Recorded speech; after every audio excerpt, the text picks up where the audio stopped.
Day 4 summer workshop start అయిందండి. ఇక్కడ ఈరోజు ఒక ఇంపార్టెంట్ పాయింట్ గురించి మాట్లాడతాను. ఇదే నా బుక్లో కూడా రాస్తున్నాను. జూన్లో నా బుక్ పబ్లిష్ అవుతుంది. ఎంతమందికి ఈ పేరెంటింగ్ బుక్ కావాలో ఒకసారి కింద కామెంట్లో నీడ్ అని టైప్ చేయండి.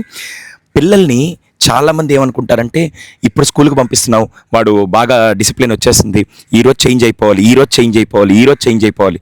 దయచేసి పిల్లల్ని భవిష్యత్తుకు తయారు చేయండి. ఓకేనా?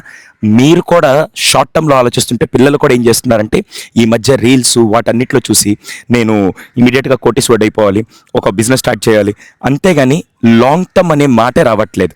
అది పేరెంట్స్ని చూసే నేర్చుకుంటున్నారు. నాకు బాగా అర్థమైంది.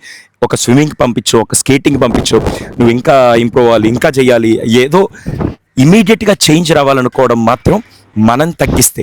సార్ ఎందుకు సార్ ఈ మాట అంటున్నారంటే, నేను ఈ 2 వర్క్షాప్లో చూస్తున్నప్పుడు చాలామంది పేరెంట్స్ కూడా, మా వాళ్ళు స్టేజ్ ఫియర్ ఉందండి, ఇమీడియట్గా మారిపోవాలి, మా వాళ్ళు షై ఫీలింగ్ ఉందండి, ఇమీడియట్గా మారిపోవాలి. 5 రోజుల్లో మారే పని అయితే ఈ పాటికి ప్రపంచం ఎప్పుడో మారిపోతుంది కదా. దయచేసి మీరు కూడా, సార్ ఇప్పుడు దీనికోసం నేను ఒక 1 year 2 years 3 years టార్గెట్ పెట్టుకుంటాను, ఎలా చేయాలి ఒకసారి దాని గురించి మనం ప్లాన్ ఆఫ్ యాక్షన్ చేసుకుందాం అంటే దాని రిజల్ట్ వేరుగా ఉంటుందండి. దయచేసి పిల్లల్లో చేంజ్ కంటే లాంగ్ టర్మ్ ట్రాన్స్ఫర్మేషన్ కోసం ఎదురు చూడమని నేను బుక్లో చాలా క్లియర్గా దీని గురించి ఒక మాడ్యూలే రాశానండి. అప్పుడే పిల్లలు మన నుంచి నేర్చుకొని వాళ్ళు కూడా ఓకే లాంగ్ టర్మ్లో ఇలా ఉండాలని చెప్పి వాళ్ళు అర్థం చేసుకుంటారు. నిన్న సమ్మర్ వర్క్షాప్ అయితే నెక్స్ట్ లెవెల్లో జరిగింది. పిల్లలు వాళ్ళ టాలెంట్స్, వాళ్ళ పొటెన్షియల్ చూసిన తర్వాత మనమే ఇంకా పిల్లల్లో ఉండే పొటెన్షియల్ బయటికి చూడలేదేమో, లేకుంటే మనకే తెలియట్లేదేమో అనిపించే విధంగా పిల్లలు అసలు మెస్మరైజింగ్ అండి చెప్పాలంటే. సో దయచేసి పేరెంట్స్ పిల్లల్ని మా వాడు ఇంతే, మా పాప ఇంతే అని అనుకోకుండా వాళ్ళ ట్రూ పొటెన్షియల్ ఏంటో ఎప్పటికప్పుడు మీరు ఫైండ్ అవుట్ చేస్తూ ఉంటే నెక్స్ట్ లెవెల్లో ఉంటుంది. This is my humble request.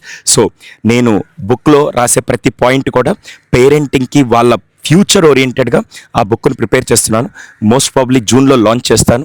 This is my first experience. ఇప్పటిదాకా నా అనుభవాన్ని మొత్తం రంగరించి ఆ బుక్లో రిలీజ్ చేస్తున్నాను. సో డే 4 కంప్లీట్ అయ్యి డే 5 కోసం సూపర్ ఎక్సైటింగ్గా ఉన్నాను.